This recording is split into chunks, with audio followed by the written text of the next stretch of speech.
Hi, my name is Leo Schmidt, and I was born in Hamburg, Germany, and ended up in Cologne, being a cellist of the radio orchestra of Cologne, the symphony orchestra. And I studied in Vienna for 7 years. I lived in Austria, and had a stop in Berlin for 3 years that I really liked also, that city. And now I live in Cologne, but still, of course, travel as much as I can, even now with the COVID times. I'm very happy that Razvan and his team made it happen and made the impossible happen to do a festival, even with international musicians traveling here.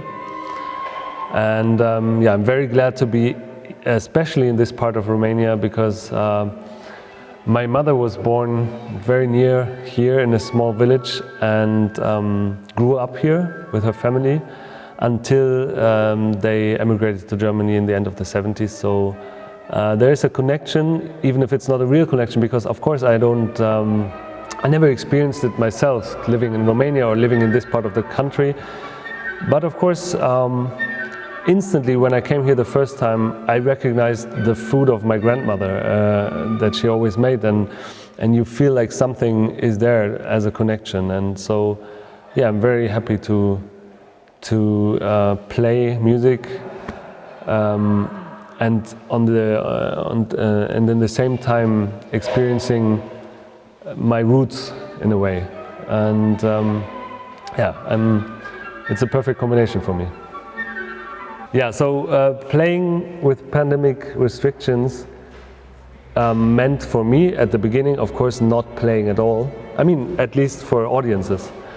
And at first it was no problem. As a musician, you think, oh, now I have time, and I'm just going to take more time with my instrument alone, and then maybe work on some stuff that was left to be done in the last month because of stress of other stuff. And maybe it was a good time in the beginning, because also nobody really thought about how long this would actually be. And at first you didn't really think how serious this situation would get. And then at some point there was a point where you really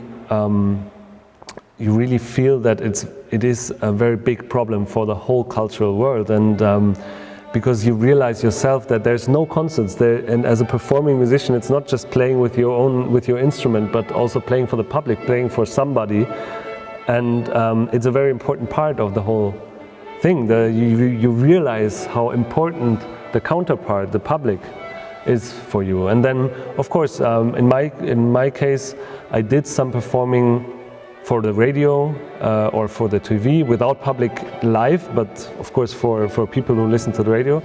But even that, at some point, it's not as satisfying as a small concert, maybe with 20 people in a garden. That was already better than just recording stuff, because it's just the way it should be. And I'm very happy that now, for example, with this festival, we experience the right thing again, even if it's restricted and there's less people in the audience, and we have to wear masks from time to time, and people in the audience have to wear masks, and they have to be spread out. And of course there's a lot of restrictions, but after all this drought where nothing really was happening, this feels already like a big step forward. And I'm really thankful to the festival that this happens, and we need it. Everybody needs it. The public, the musicians.